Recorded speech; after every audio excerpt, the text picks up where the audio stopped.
આજે તો આપણે આવી ગયા હતા ગાંડાતોડ હનુમાન દર્શન કરવા માટે।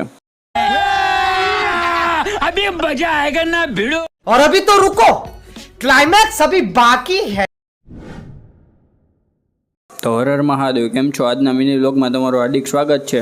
અને આજે છે હનુમાન જન્મોત્સવ। હનુમાન જન્મોત્સવ છે એટલે આપણે જવું હતું બજરંગ બલીના દર્શન કરવા। એટલે આપણે થઈ ગયા હતા રેડી, અને રેડી થઈને આપણે નીકળી ગયા ગાંડાતોડ હનુમાન બાજુ। ગાંડાતોડ હનુમાન જવું હતું હનુમાનજીના દર્શન કરવા, એટલે આપણે નીકળી ગયા હતા દેવસૃષ્ટિ બાજુ। દેવસૃષ્ટિ બાજુ જોયું ત્યાં તો હજી આપણી કાંઈ મર્સિડીઝ આવી નહોતી, પછી આપણી મર્સિડીઝ આવી ગઈ ને આપણે મર્સિડીઝમાં બેહીને નીકળી ગયા ગાંડાતોડ હનુમાન જવા હતું। ત્યાં તો આવી ગયું ગાંડાતોડ હનુમાન ને હનુમાનજીના દર્શન કરવા માટે આપણે ચડી ગયા હતા લાઈનમાં। દાદાના મંદિરે ટ્રાફિક એ બહુ હતી એટલે આપણે થોડીક લાઈનમાં ઉભો રહીને વેઇટ કરી લીધું, અને પછી આપણો વારો આવી ગયો દર્શન કરવા માટે, ને આપણે દર્શન કરી લીધા। અને તમને દર્શન કરાવી દઉં થોડાક, લ્યો તમે દર્શન કરી લો। હનુમાનજીના દર્શન કરી લીધા એટલે બાજુમાં ખોડિયાર મંદિર હતું, એટલે ખોડિયાર મંદિરે દર્શન કરી લીધા ખોડિયાર માતાજીના દર્શન કરીને આપણે નીકળી ગયા સારંગપુર બાજુ। સારંગપુરમાં આપણે એમટીએસમાં જોયું આજ તો ફૂલ ટ્રાફિક હતું, ત્યાં તો સારંગપુર આવી ગયું। સારંગપુર આપણે થોડું કામ હતું એ પતાવી લીધું। સારંગપુર કામ પતાવીને આપણે નીકળી ગયા પછી બહાર જવા હતું।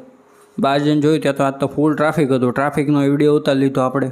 પછી આપણે પહોંચી ગયા પેલેડિયમનું ડેકોરેશન આજ તો સારું કરી દીધું હતું, એટલે આપણે પેલેડિયમના ડેકોરેશનનો વિડીયો લઈ લીધો થોડોક। પેલેડિયમમાં ફાંકા ફોજદારી કરતાં નીકળી ગયા આપણે હોસ્ટેલ બાજુ। લાગે છે કે મેગી પાસે પૈસા હમણાં વધી ગયા છે, એટલે એણે કરાવી લીધી હતી કેબ, અને કેબ કરીને આપણે પહોંચી ગયા હોસ્ટેલ બાજુ। હોસ્ટેલે પહોંચીને જોયું ત્યાં તો પાણ ઉપરથી ડોકા કાઢતો હતી કે મને વ્લોગમાં લઈ લે। મેં કીધું હારું હાલતા નહીં, વ્લોગમાં લઈ લી થોડો, કંઈ નહીં તો મળીએ બીજા મસ્ત મજાના વ્લોગ છે। ત્યાં સુધી બધાને મારા જય શ્રી રામ, હર હર મહાદેવ।